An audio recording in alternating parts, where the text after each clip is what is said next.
Hello friends, welcome once again to Saga's Online Maths. In this video, I'm going to provide a solution to this particular question having here before us. Please, if this is your first time viewing, kindly click on the follow button. When to another exciting video, you notify. Thank you so much for those of you that wishes me happy birthday yesterday. I really appreciate. Thank you so much. For those of you that sent me your gifts, I really appreciate. Thank you so much. No, it has been also procrastinating yesterday. So let's solve this indefinite integer on the board. I know you wonder that Saga, why is it that this is not integration? This is integration.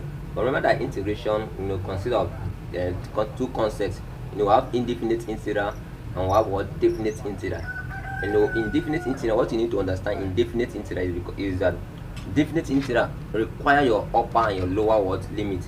And in that case, where there's upper and lower limit, that means there will not be short a constant that was being differentiated. That means that plus constant c simply means that it's indefinite integer, because in indefinite integer there are many numbers that are being differentiated.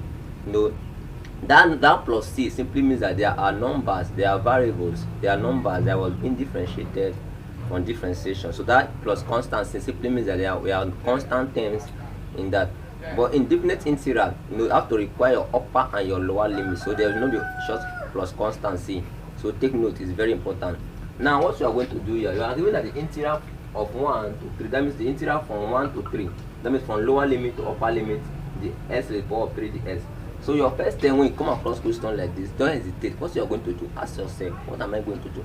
Your first step, what you are going to do is to integrate that function first. Integrate that function first. So let's integrate this function. But don't forget that your boundary is from upper and lower limit.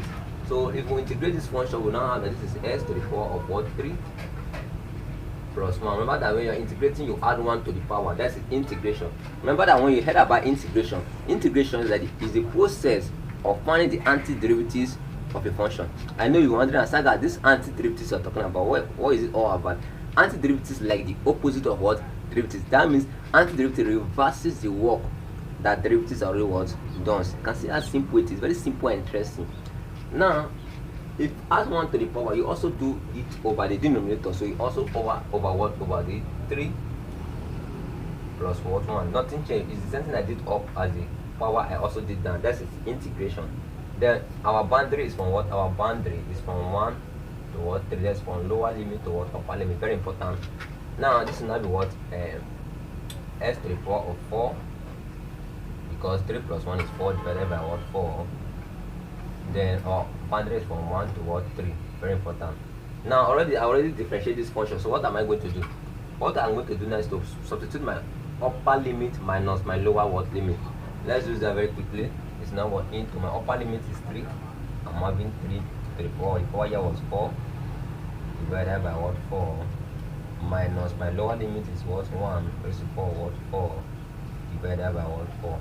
See, so this will be equals to 3 raised to 4 simply means 3 times 3 to 4 places, which is what? 81 divided by what? 4.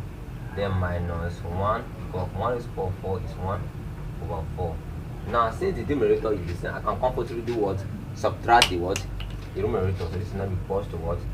80, because 81 minus 1 is 80 divided by what? 4.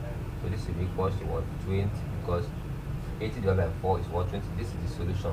That means this is equals to what? 20. Remember that don't put this c is wrong. Remember that this is what? Definite what? Integer, not indefinite what? Integer. So remove this, and this is just your answer to this problem. This is your clear solution to this what? Problem. So thank you so much for watching this video.